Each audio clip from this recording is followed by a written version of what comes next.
encore la Constitution et la Constitution avec les députés nationaux et Mbouyou. On va parler aussi de l'exploitation artisanale, respect des cahiers des charges. Et nous allons essayer d'analyser le contour de cette thématique qui défraye certainement la chronique en République démocratique du Congo. Alors nous recevons pour vous un élu. Lui c'est M. Eddy Mbouyou. Bienvenue. Merci beaucoup. Alors vous n'allez pas vous en passer de ce sujet qui fait couler encre et salive. Les sujets sur la révision constitutionnelle où tout le monde est en train d'aborder ces sujets sur tous les angles. Tous les angles. Tantôt on parlait des révisions, tantôt on parle des changements. On ne sait pas à quel sens se voit. Et c'est vraiment très compliqué. Alors vous, en tant que député national, quelle est votre lecture par rapport à cette question? Merci beaucoup, Monsieur Jean-David.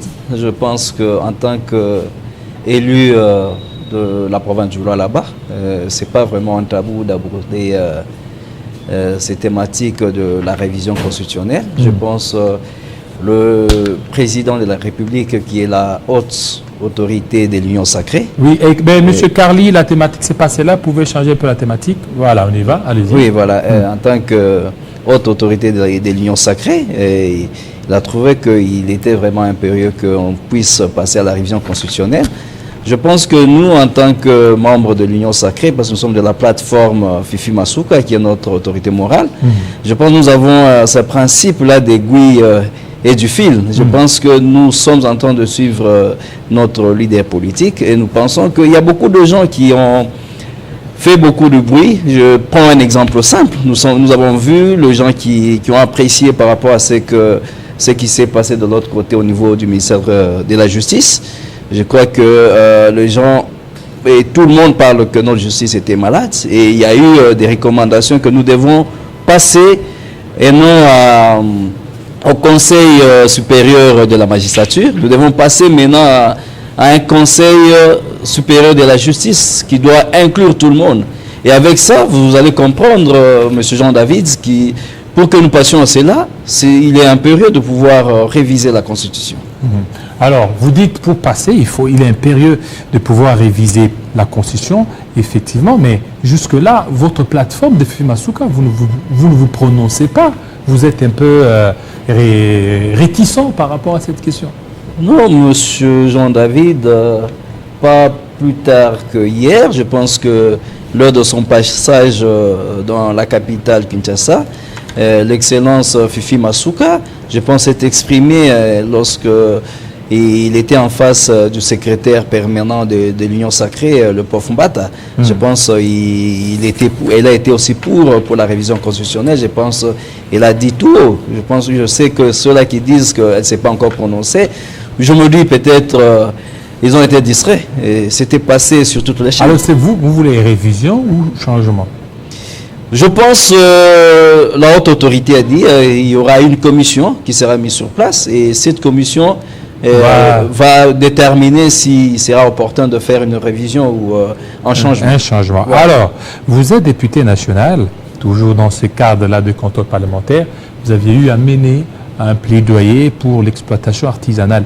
Et tout ça, ça demande aussi certaines révisions constitutionnelles pour adapter aussi les réalités congolaises par rapport à cette question d'exploitation artisanale. En tout cas, ça c'est vrai, Monsieur Jean-David. C'est pourquoi nous disons que voyez, le président de la République veut vraiment que l'homme soit au centre de tout. Il veut vraiment que le social de la population soit touché. Voilà pourquoi nous avons aussi mis notre accent sur l'exploitation artisanale, parce que nous savons que ça touche directement l'homme et ça permet à ce que le Congolais étant autochtone puisse bénéficier de ces richesses, conformément à l'article 58, qui veut que tout Congolais puisse bénéficier de ces richesses et d'une manière équitable ou d'une distribution, que la distribution soit équitable. Voilà. Alors, qu'est-ce que vous aviez remarqué par rapport à ça, pour mener un plaidoyer de ce genre? Oui, M. Jean-David, quand nous étions, lors de nos vacances parlementaires, nous avons été en contact avec les coopératives minières parce que le trésor et les artisanaux sont regroupés en coopératives minières. Nous avons échangé avec eux, mais au niveau du Lualaba, on s'est rendu compte qu'il n'y a pas de zone d'exploitation artisanale viable dans lesquels le trésor devrait évoluer. C'est ainsi que nous nous sommes dit, donc le ministre de Mines prenait juste en valeur l'exploitation industrielle. C'est pourquoi il était vraiment question pour nous de pouvoir faire appel au ministre de Mines qu'il est important aussi d'encadrer et de promouvoir ces secteurs, parce que c'est un secteur qui touche directement au social de la population. Et nous avons essayé d'évaluer au niveau de Lualaba. Nous avons au moins plus de 500 000 creuseurs qui évoluent. Mais malheureusement, ces creuseurs, au niveau de Lualaba, ils n'ont pas de ZEA viable. Mais ils sont en train d'évoluer où, M. Jean-David? Ces creuseurs sont en train d'évoluer et c'est grâce à un leadership avancé, un management du gouverneur de province qui a pu négocier avec certaines sociétés de la place qui ont pu accepter de céder une portion de leur concession là où le trésor sont logés. C'est dans ces coins où le trésor sont en train d'évoluer, mais n'ont pas une place propre à eux.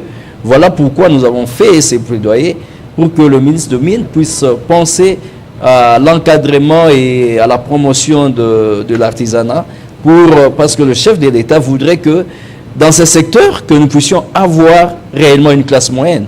Si ce secteur n'est pas promu, je ne vois pas comment est-ce que nous pouvons avoir une classe moyenne. Voilà, vous parlez de la classe moyenne, vous demandez le ministre des Mines, mais est-ce que faudra-t-il s'adresser au ministre des Mines ou au cadastre minier, qui peut-être celui qui ne fait pas assez qu'il ait les respects des cahiers de charges?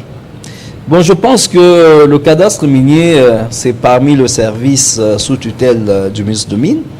Et je pense qu'après notre intervention au niveau de la Chambre basse, quand nous avons pu parler avec le ministre de Mines, nous nous sommes rendus tout le caucus de députés du Lualaba pour échanger avec les directeurs du cadastre minier pour qu'on voit dans quelle mesure les artisanaux au niveau du Lualaba puissent avoir leur compte et bénéficier de leur richesse.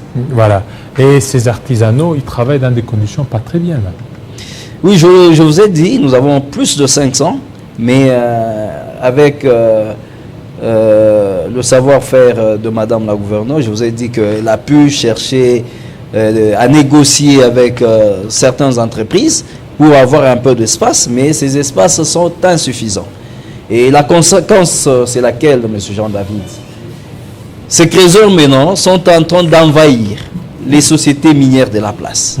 Et c'est chaque jour, il y a des tueries dans ces sociétés minières, il y a des balles qui crépitent. Et nous nous sommes dit, et nous avons même démontré au ministre de Mines, en résolvant cette histoire de ZEA, il va aussi résoudre un problème de sécurité au niveau de la ville. Parce que ce qui se passe, la plupart de sociétés minières réquisitionnent un nombre très élevé de policiers, de militaires, pour contenir les creuseurs qui sont en train d'envahir leurs concessions. Et par conséquent, dans la ville de Kolwezi, nous sommes en train de créer un sous-effectif parce que tous les policiers sont réquisitionnés par des milliers. Et nous croyons qu'en octroyant des ZEA aux creuseurs, ces derniers n'iront pas encore envahir les concessions minières. Par conséquent, je me dis, ces sociétés-là n'auront pas besoin d'autant de policiers dans leurs concessions et la ville sera bien sécurisée. Voilà, nous avons essayé aussi de donner de pistes de solutions pour ne pas créer alors là, sous-effectif. Il faut bien gérer cette histoire des creuseurs parce qu'on a vu dernièrement au niveau des Cambove, il y a eu mort des creuseurs parce que ça a été très mal géré et la ville était paralysée pendant quelques heures. Voilà, M. Jean-David, heureusement que vous comprenez.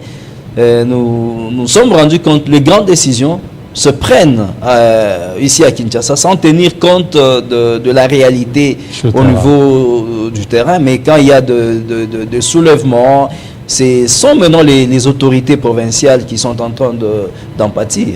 Voilà pourquoi nous nous sommes dit que nous devons venir au niveau du pouvoir central pour faire voir la réalité au niveau de ce secteur. Voilà, merci beaucoup. Merci beaucoup, monsieur le député national Edim Bouyou. Vous êtes élu Je suis élu de la ville de Kolwezi. De la ville de Kolwezi. Voilà, province de la Baie. Voilà pourquoi on vous voit beaucoup plus en train de plaider pour la cause certainement des exploitants et aussi la cause de l'exploitation artisanale. Merci beaucoup, monsieur. Merci. Alors, on va parler toujours de la révision constitutionnelle. Cette fois-ci, c'est le regard de la diaspora congolaise.